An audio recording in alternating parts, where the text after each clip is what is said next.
नमस्कार दोस्तों, आपके अपने ही चैनल एस के सर जीकेपी में आपका स्वागत है।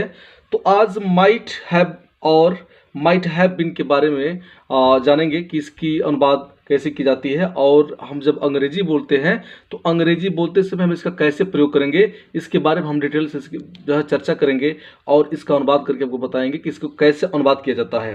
तो अगर कोई ऐसा वाक्य है जिसकी संभावना व्यक्त की जाए और भूतकाल में की जाए, तो हम उस वाक्य को कैसे अंग्रेजी में अनुवाद करेंगे, इस बात को हम समझने का प्रयास करेंगे। और जब अंग्रेजी बोलेंगे तो उसको बोलते समय हम कैसे उसको बोलेंगे, इस पर भी हम चर्चा करेंगे।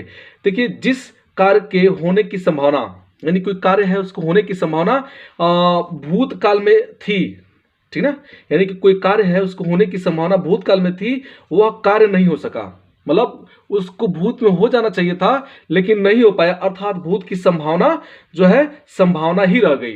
यानी कि कोई संभावना है, यानी कोई कार्य करने की संभावना है और वो संभावना संभावना बनकर ही रह गई, यानी पूरा नहीं हो पाई। तो ऐसे वाक्यों की जब कोई हमको अंग्रेजी में अनुवाद करना होता है तो इन वाक्यों को कैसे अनुवाद करते हैं या फिर अंग्रेजी बोलते हैं तो कैसे बोलते हैं, इस बात को हम समझेंगे। तो अगर कोई ऐसा वाक्य है कि वह मारा गया होता, वह मारा गया होता पर मारा नहीं गया, ठीक ना, यानी कि मारा गया होता, देखिए संभावना यह है कि वो मारा गया होता लेकिन मारा नहीं गया।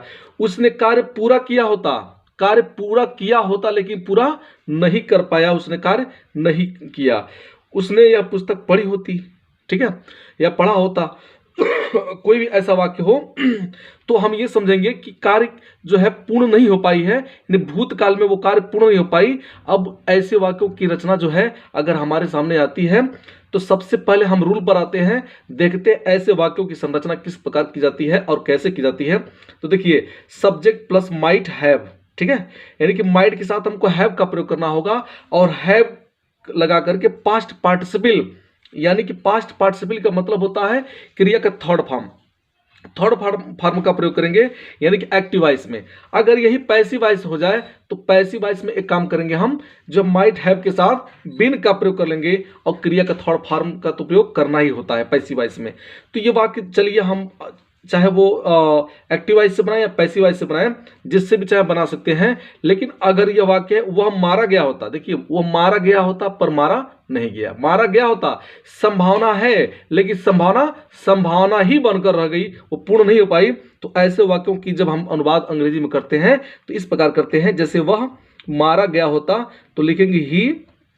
अब यहां पर हम यूज करेंगे माइट का, ठीक है, ही माइट हैव। अब यहां पर हम प्रयोग कर सकते हैं बिन का, अगर ना प्रयोग करें केवल माइट हैव का प्रयोग करें तब भी सही है। और उसके बाद यहां पर क्रिया का थर्ड फॉर्म हम क्या लगा लेंगे, किल्ड, ठीक है।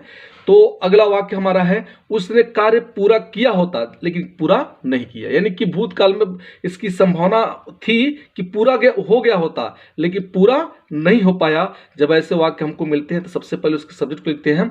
तो सब्जेक्ट हमारा क्या है, ही, यानी कि उसने, ठीक है। उसने का जो है यहां पर हम सब्जेक्ट के रूप में लिखेंगे तो क्या जाएगा, ही। अब उसके बाद लिखेंगे माइट, माइट लिख करके फिर लिखेंगे हैव, ठीक है। अब देखिए पूरा किया होता, ठीक है। अब यहां पर लिख देंगे कंप्लीटेड, यानी क्रिया का थर्ड फॉर्म हो जाएगा completed the work, the work लिख लेंगे हम, ठीक है। यहां पर वर्क यहां पर हम लिख लेंगे। उसके बाद हम आगे बढ़ेंगे। देखिए, उसने यह पुस्तक पढ़ी होती, उसने यह पुस्तक पढ़ी होती, ठीक है। तो अगर लड़का की सेंस में रखेंगे तो ही, अगर लड़की की सेंस में रखेंगे तो सी, ठीक है। उसने यह पुस्तक पढ़ी होती तो हम यहां पर लिख देते हैं सी, ठीक है, यानी कि कोई लड़की है उसके सेंस में रख रहे हैं। तो सी माइट हैव, ठीक है। अब यहां पर लिख देंगे सी माइट हैव रीड, चूंकि रीड का थर्ड फॉर्म क्या होता है, रीड। और उसके बाद यह पुस्तक है तो लिख लेंगे दिस बुक, ठीक है ना। तो उम्मीद करते हैं आपको समझ में आ रहा होगा। तो अगर कोई ऐसे वाक्य और आगे मिल जाए, जैसे वह गई होती, देखिए वह गई होती, तो देखिए गई होती भूतकाल में गई होती, ठीक है, यानी कि वो गई नहीं, ठीक है, यानी कि संभावना था जाने का लेकिन वो गई नहीं। ऐसे वाक्य जब आते हैं तो सबसे पहले हम लिखते हैं सी, लिख लिया। अब यहां पर हमको प्रयोग करना है माइट, माइट के साथ हमको प्रयोग करना है हैव। अब देखिए जाने का, गो मीन्स जाना, तो गो वेंट, और थर्ड फॉर्म में उसका हो जाएगा गॉन, ठीक ना, गो वेंट गॉन कर लेंगे हम। अब देखिए मेरी गाड़ी छूट गई होती, ठीक है, मेरी गाड़ी छूट गई होती, तो छूट मेरी गाड़ी छूट गई होती यानी छूटी नहीं, ठीक ना। तो ऐसे वाक्य यानी कि संभावना जो है बनकर रह गई, तो हम ऐसे वाक्य को क्या करते हैं, माई ट्रेन। अब ट्रेन का सेंस यहां पर हमने गाड़ी के छोड़ने का लगा दिया, ठीक ना, माई ट्रेन। अब यहां पर लिख लेंगे माइट, ठीक है, माइट हैव, ठीक है। अब छूटना क्या हो जाएगा, लिख लेंगे लेफ्ट, थर्ड फॉर्म इसको लेंगे, ठीक ना। अब आगे बढ़ते हैं।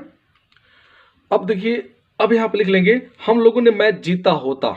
देखिए हम लोगों ने मैच जीता होता, अगर कोई ऐसा वाक्य आ रहा है तो सबसे पहले हम क्या करेंगे, सब्जेक्ट हमारा क्या है, वी, ठीक है। अब यहां पर क्या करेंगे, लिखेंगे माइट, अब उसके साथ यहां पर लिखेंगे हैव, ठीक है। अब यहां पर देखिए विन मीन्स होता है जीतना, विन का थर्ड फॉर्म हो जाएगा वॉन, अब उसके बाद द मैच, ठीक है। तो ऐसे वाक्य जिनकी संभावना बनकर रह गई, यानी भूतकाल में वो कार्य पूर्ण नहीं हो पाया, तो ऐसे वाक्यों को हम इस प्रकार से अनुवाद कर लेते हैं। और अंग्रेजी बोलते समय भी हम माइट हैव का प्रयोग करते हैं और क्रिया की तीसरी अवस्था का प्रयोग कर लेते हैं। आगे बढ़ते हैं, अगला रूल हमारा है, देखिए यूज ऑफ वुड बी। अगर कोई ऐसा वाक्य है जिससे, यानी कि ऐसे वाक्य जिनसे वर्तमान काल के कार्य के संबंध में, यानी वर्तमान काल के कार्य के संबंध में संभावना तथा अनुमान दोनों का भाव व्यक्त हो, ठीक ना। ये देखिए क्या हो, वो कार्य वर्तमान में हो और उसके संबंध में संभावना हो तथा अनुमान हो, दोनों हो, तो हम इसका जो है अनुवाद कैसे करेंगे इसके बारे में हम चर्चा करते हैं। देखिए वह करीब 20 साल की होगी, देखिए वर्तमान में है वो और उस पर हम कह रहे हैं कि वह करीब 20 साल की होगी। तो अब ऐसे वाक्य का जो है अनुवाद जब करते हैं तो सबसे पहले हम इसकी जो है रूल पढ़ते हैं। रूल क्या है, रूल के माध्यम से हम समझने का प्रयास करते हैं। देखिए क्या है, subject plus verb would be. देखिए वर्ब जो हमारा है वुड बी होगा और इसके साथ अदर वर्ड जो होंगे, नाउन या एडजेक्टिव जो भी होंगे, नाउन या एडजेक्टिव हम उसको प्रयोग कर लेंगे, जो भी आएगा नाउन या एडजेक्टिव उसको हम लिख लेंगे, ठीक ना। देखिए कह रहा है कि वह करीब 20 साल की होगी, तो जब ऐसे वाक्यों को हम बनाएंगे तो सबसे पहले जो हम सब्जेक्ट ढूंढेंगे। देखिए अब एक चीज हम अनुमान लगाते हैं, देखिए ऐसे वाक्य जिनसे वर्तमान काल के कार्य, यानी कि वर्तमान काल में कार्य के संबंध में संभावना, देखिए संभावना व्यक्त करना हो तथा अनुमान दोनों का भाव व्यक्त हो, तो हम इसमें वुड बी का प्रयोग करेंगे, ये ध्यान रखिएगा, ठीक ना। वह करीब 20 साल की होगी, यानी वर्तमान में 20 साल की है, तो हम सबसे पहले क्या करेंगे, सब्जेक्ट ढूंढेंगे। तो सब्जेक्ट हमारा क्या है, सी, ठीक है। रूल हमारा क्या है, सब्जेक्ट प्लस वर्ब, यानी कि वर्ब वुड बी, तो सब्जेक्ट में लिख लिया। अब यहां पर लिखना हमको वुड बी, मैंने यहां पर बी लिख लिया। अब देखिए करीब, तो यहां पर करीब का लिख लेंगे अबाउट, ठीक है, अबाउट। अब यहां पर लिख लेंगे 20, बस हो गया, ठीक ना, बस इतना ही हमको लिखना था। अब आगे देखिए उसकी उम्र 30 वर्ष के लगभग होगी। देखिए उसकी उम्र मतलब 30 वर्ष की लगभग होगी, तो सबसे पहले हमारी जो सब्जेक्ट है, सब्जेक्ट को ढूंढेंगे, तो क्या लिखेंगे यहां पर हम, ही, ठीक है। अब यहां पर लिख लेंगे जो रूल हमारा वुड बी हो जाएगा, ठीक है। अब देखिए के लगभग होगी, ठीक ना, तो अब यहां पर जो है हम 20 वर्ष हो चाहे 30 वर्ष हो, जो भी हो, हम यहां पर लिख लेंगे वुड बी इन, ठीक है, वुड बी इन हिज। अब यहां पर 30 है ना, तो यहां पे 30s कर लेंगे, ठीक ना। अब देखिए अब कह रहा है कि वे लगभग 50 साल के होंगे, ठीक ना। अब यहां पर लिख लेंगे दे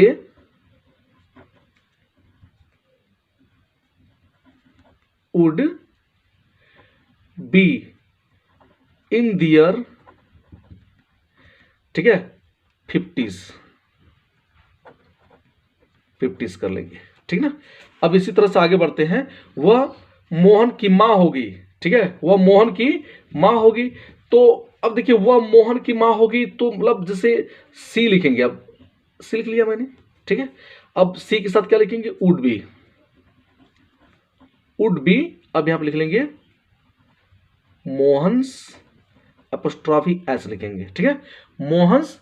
अब उसके बाद यहां पर लिख लेंगे मां होगी, तो लिख लेंगे मदर, ठीक है। अब देखिए वह राम का भाई होगा, देखिए संभावना व्यक्त की जा रही है, लेकिन ऐसे वाक्य का मतलब किया जा रहा है कि जो वर्तमान में है, ठीक ना, यानी वो राम का भाई हो गया, नहीं कि वर्तमान में ये चीज है कि वो राम का भाई है, ठीक ना। तो यह संबंध उसका जो है स्थापित कर रहा है। तो ऐसे वाक्यों के साथ हम एपोस्ट्रोफी एस का प्रयोग जरूर करते हैं, ठीक ना, यानी वो राम का भाई होगा। तो लिख लेंगे ही वुड, ठीक है, उसके साथ लिख लेंगे बी। अब यहाँ पे लिख लेंगे राम्स एपोस्ट्रोफी एस। देखिए एपोस्ट्रोफी एस लिखते हैं तो इसको हमको यस ऐसे लिखना होता है, ठीक ना, एस अब राम्स, और उसके बाद लिख लेंगे ब्रदर। तो दोस्तों यदि यह वीडियो आपको अच्छा लगा हो तो चैनल को सब्सक्राइब करें और लाइक करें, बेल आइकन जरूर दबाएं, और इस वीडियो को अधिक से अधिक लोगों तक शेयर करें ताकि इसका जो है लाभ अन्य लोग भी ले सकें। धन्यवाद।